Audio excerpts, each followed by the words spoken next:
दुनिया का सबसे बड़ा समारोह महाकुंभ की शुरुआत हो चुकी है।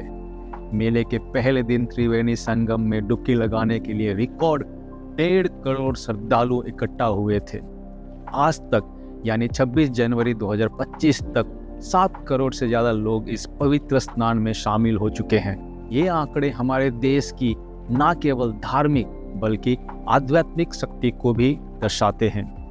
कुंभ मेला भारत के सबसे बड़े तीर्थ स्थल माना जाता है और ये इस तीर्थ स्थल की महानता है कि इसे यूनेस्को ने साल 2017 में intangible cultural heritage of humanity में शामिल किया था। परंतु महाकुंभ में सिर्फ आध्यात्मिक ज्ञान और भारतीय संस्कृति और परंपरा को सेलिब्रेट नहीं किया जाता, यहाँ इकोनॉमी को भी एक बड़ा किक मिलता है। चलिए इस बात को कुछ नंबर से समझते हैं। महाकुंभ 2025 के लिए 4000 हेक्टेयर में 1,50,000 tents, proper sanitation facilities, transportation services और 40,000 पुलिस पर्सनल की व्यवस्था की गई है। उत्तर प्रदेश को इस इवेंट से 2 लाख करोड़ रुपए यानी 2 ट्रिलियन रुपए की आमदनी होने की उम्मीद है। महाकुंभ का बजट 6,990 करोड़ है, जिसमें से 2,010 करोड़ सेंट्रल गवर्नमेंट ने दिया है। 1.5 लाख टॉयलेट्स और 300 से अधिक पोर्टेबल यूनिट्स की व्यवस्था की गई है। डेटा के हिसाब से महाकुंभ 1 मिलियन से ज़्यादा जॉब्स क्रिएट कर रहा है। 15 लाख से ज़्यादा फॉरेनर्स इस बार महाकुंभ में आने वाले हैं। कुंभ का अरेंजमेंट में काफ़ी ब्रांड्स भी इंटरेस्टेड हैं जो अपनी बैनर्स और स्टैंड्स लगवा रहे हैं। इनफैक्ट कोको कोला ने 250 फीट लंबा एक वॉल बनाया है। क्या आपको पता है सिर्फ इन ब्रांड्स के बैनर्स और कोडिंग से 2000 करोड़ की से भी ज़्यादा कमाई होने वाली है। तो आप इमेजिन कर सकते हैं ब्रांड्स के लिए ये कितना बड़ा मौका है। और AI बेस्ड सर्वेलेंस सिस्टम भी यूज़ हो रही है। 3000 से ज़्यादा कैमरेस लगे हैं। पार्किंग एरिया 1291 हेक्टेयर से बढ़ाकर 1850 हेक्टेयर तक कर दिया गया है। प्रयागराज पुलिस ने 57 यानी 57 पुलिस स्टेशंस और टेम्पररी पुलिस चौक्स बनाए हैं और एक 100 बेड का हॉस्पिटल और 10 बेड्स का ICU डिवोटीज के लिए बनाया गया है। ये दुनिया की सबसे बड़ी ह्यूमन राइट्स असेंबली है। 50 फायर स्टेशन, स्पीड बोट्स और वाटर एम्बुलेंस का भी व्यवस्था की गई है। क्या आप जानते हैं एक टेम्पररी डिस्ट्रिक्ट जिसका नाम है महाकुंभ मेला डिस्ट्रिक्ट भी बनाया गया है, जो महाकुंभ के बाद स्थगित किया जाएगा। इससे आप अंदाजा लगा सकते हैं 2025 का महाकुंभ कितना विशाल है। हैरान करने वाली बात यह है कि उत्तर प्रदेश की पॉपुलेशन सिर्फ 25 करोड़ से भी कम है, लेकिन प्रयागराज में 2025 के कुंभ मेले में 40 करोड़ से ज़्यादा लोग आने वाले हैं।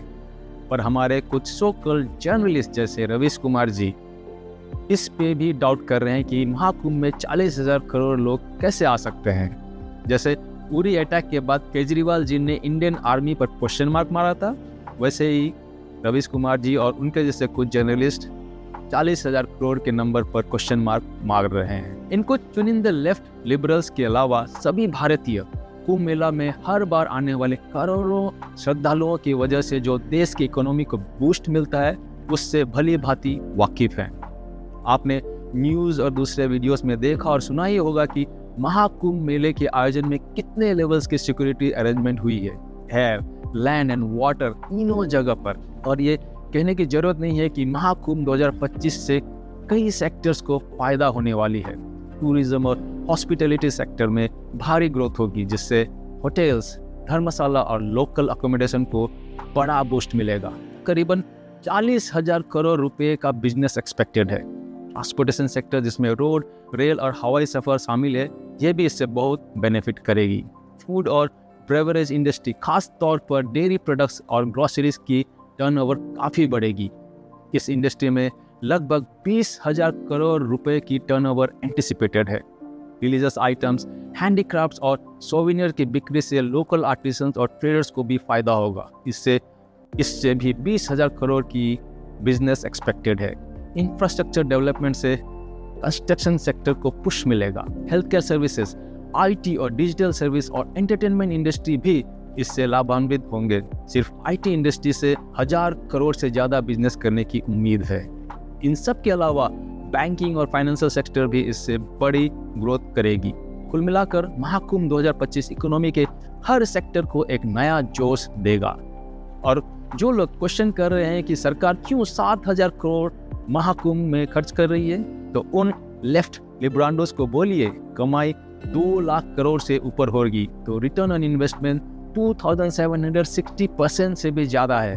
महाकुंभ 2025 सिर्फ एक स्पिरिचुअल इवेंट नहीं है, बल्कि ये एक बड़ा इकोनॉमिक ड्राइवर भी है जो पोटेंशियली इंडिया के जीडीपी को 1% से ज़्यादा कंट्रीब्यूट कर सकता है।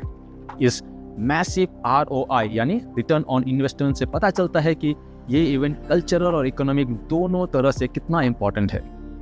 ये सच में एक ज़बरदस्त फिनोमेना है जो हमारी संस्कृति को भी दिखाता है और हमारी इकोनॉमी को भी बूस्ट करता है।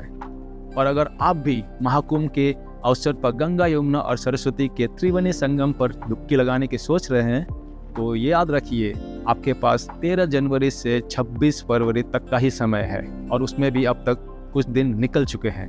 अनफॉर्चुनेटली कुंभ का रियल एसेंस को हाईलाइट करने के बजाय मीडिया मसाला न्यूज़ पे ज़्यादा फोकस कर रही है। ये गलत प्रायोरिटीज इंडिया के ग्लोबल इमेज को खराब कर रही है। जैसे सऊदी अरेबिया ने हज को एक $multi-billion बिजनेस में कन्वर्ट किया है, वैसा ही हम कुंभ के लिए कर सकते हैं। कुंभ का स्केल और इम्पोर्टेंस दुनिया भर में फैलाया जा सकता है अगर मीडिया अपनी नैरेटिव को चेंज करे। मीडिया को बस कंट्रोवर्सी और मसाला न्यूज़ के बजाय कुंभ के पॉजिटिव एस्पेक्ट्स को हाईलाइट करना चाहिए। जापान, सऊदी अरेबिया जैसे एग्जाम्पल्स हमें सिखाते हैं कि कल्चरल इवेंट्स को कैसे रिप्रेजेंट किया जाना चाहिए। अगर इंडियन मीडिया अपने रिलीजियस और कल्चरल इवेंट्स को सही तरीके से प्रमोट करेगी तो ग्लोबल स्टेज पे इंडिया का इमेज और स्ट्रांग हो सकती है। कुंभ एक एग्जाम्पल है जो इंडिया की कल्चरल डेप्थ और हेरिटेज को दुनिया के सामने ला सकता है। ये न सिर्फ हमारी इकोनॉमी को बूस्ट करेगी बल्कि ग्लोबल स्टेज पर इंडिया के सॉफ्ट पावर को भी बढ़ाएगी। दोस्तों, अंत में बस इतना ही कहूँगा, महाकुंभ 2025 न केवल एक धार्मिक मेला है बल्कि ये हमारी श्रद्धा, आस्था, संस्कृति, आध्यात्मिकता और इकोनॉमिक प्रोग्रेस का एक संगम है। इससे न सिर्फ हमारी परंपरा मजबूत होगी बल्कि देश की अर्थव्यवस्था भी नई ऊंचाइयों को छुएगी। यह एक ऐसा यात्रा है जो हमें सिर्फ पवित्र नदियों में नहीं बल्कि अपने अंदर की शुद्धि और शांति की तरफ भी ले जाती है। तो चलिए इस अनोखे सफर का हिस्सा बनते हैं और अपनी धार्मिक और आध्यात्मिक पहचान को और गहरा बनाते हैं। अगर आपको ये बातें पसंद आई हो तो हमारे वीडियो को लाइक करें, चैनल को सब्सक्राइब करें और बेल आइकन को दबाना ना भूलें ताकि आपको हमारी नए वीडियोस की नोटिफिकेशन आते रहे। आपके सपोर्ट से ही हम आप तक ऐसे रोचक और ज्ञानवर्धक कंटेंट पहुंचाते रहेंगे। धन्यवाद और जय गंगा मैया।